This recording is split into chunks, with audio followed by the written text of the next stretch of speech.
So, since the preseason has rolled around, because I'm a Diamond 2 player that managed to get stuck there without requiring a Korean boot camp, my friends have often been asking me the same question. Hey, Jason, how do you deal with bad teams? Now that's a really good question that's been around since the beginning of time, around 2,000 years ago in 0 AD. The sad part about that joke is that's usually how strong my AD carries are at 20 minutes. Historically, there's a lot of examples of what happens when you get a really bad team. For example, the ancient Trojans didn't know how to defend their base. America lost Vietnam because they had no jungle presence. And what's even worse than both of those is that my bot lane never knows what they're doing, and they're duo queue. So because a lot of my friends have been asking me that question, I decided to make this YouTube video to help a lot of you other players that might be having the same problems. So in this video, I'm going to be giving you 4 pieces of advice. I'm going to put the easier tips first, and then by the end it's going to be the harder tips to apply within a real game. So in layman terms, I'm starting with a Q tip, and by the end it's going to be just a tip. Sorry man, you have to bring it home by yourself. So the first piece of advice is not to flame your teammates. Unless it's the Korean player, flaming your team is not going to be helpful at all. In fact, flaming is the easiest way to keep your morale low and your spirits down. Honestly, with the amount of flame that some people spit out, I'd be thinking that there's like a fucking dragon or a phoenix playing on their computer. But then I remember, dragons and phoenixes, they're both imaginary. Just like those players' LP games. And honestly, if those players are really bad without you flaming them, just imagine how god awful they're going to be when they're actually getting pissed off at you. My second piece of advice. You really need to try to gimp the enemies that are carrying the game. Now you can typically do this by either killing them, distracting them with like split pushing or something, or I don't know, maybe you can figure out their IP address and DDoS them. But the main point is that you really need to keep them out of the game. Because no matter how fed they are, they can't really care when they're dead. Or disconnected. But mostly dead. Unless it's Karthus. Fucking Karthus. Tip number 3. You have to make minimal mistakes in the game.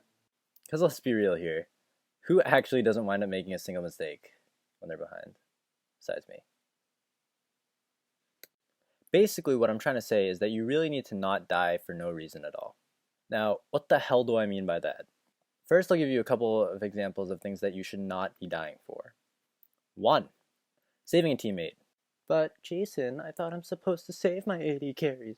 No, you are not supposed to.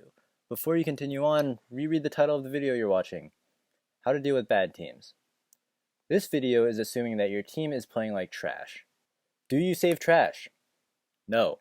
You throw it out. 2. Getting caught out. Now, if you get caught out, that's just really bad for your team, because one of 5 things usually happen. 1. You burn a spell to get away. 2. You die. 3. Somebody tries to save you, and you both die. 4. People try to save you, you somehow get out, but they die. Or 5. I have no fucking idea how, but you guys magically turn around the fight and kill them all. So considering the options I gave you, 4 out of 5 of them are pretty bad for you. So that means, statistically, you've got an 80% chance of having a really bad outcome. I swear I used a mathematical formula, it's not a number I pulled out of the air. Don't look at me like that, I passed my stats class. So assuming one of the 4 bad things happen, that makes it significantly easier for the opponent's team to just go find some other objective to take. Because the majority of those wind up with you dead, which makes it a 4v5 around the map. If you had to burn a summoner spell, that's a crucial spell that you could be utilizing in a team fight. So getting caught out is just not worth whatever jungle creeps you're farming. Number 3. Dying in an attempt to steal an objective. If you're going to die for an objective, that should only be a last-ditch effort. That really should not be one of the things you do earlier in the game. Giving away a couple dragons early game isn't really that bad. Because when you fail to steal a buff, it's basically the exact same thing as getting caught, except you're walking straight into it and you know you are. So now that that's out of the way, let's talk about a couple things that are actually worthwhile to die for. 1. Kills. If you're confident that you can wind up carrying the game with the money that you receive by trading kills, that's perfectly okay. Dying in order to break down a spree is also a completely valid death. You know how when you're watching TV, there's almost always going to be at least one commercial about those hungry children in Africa? Well, 4 of those hungry children are playing the game with you. You need to donate as much money as you possibly can to them in order to make yourself a better person. 2. Winning a team fight. Dying in order to win a team fight is a perfectly valid death. Because usually when you die in order to win a team fight, you wind up getting the objective that you guys are fighting over. You guys were fighting over an objective, right? 3. Denying an important buff.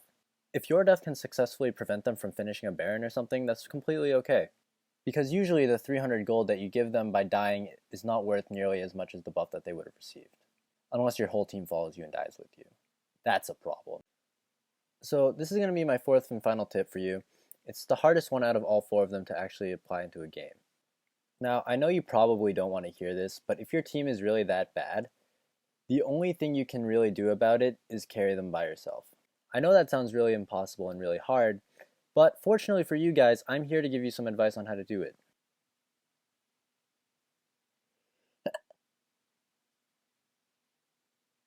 Really? So first thing you want to do is go find your local drug dealer and or black market. So at this drug dealer or black market, you are going to find as many steroids as you possibly can. You are then going to purchase said steroids. Now you are going to take all of those said steroids. After taking all those steroids, you are going to be huge. You are going to be really big, buff, sexy, and chiseled and toned, no homo. And you are going to go find all four of your teammates, punch them in the stomach, stuff them in a little burlap sack, sling them over your shoulder, and you're going to climb straight up that ladder. So these are all the tips that I have to give you. I hope that it helped at least a little bit. If they didn't, well then, I don't know, am I supposed to apologize? I know you're thinking it. But I'm wearing this hat because my hair is fucking awful.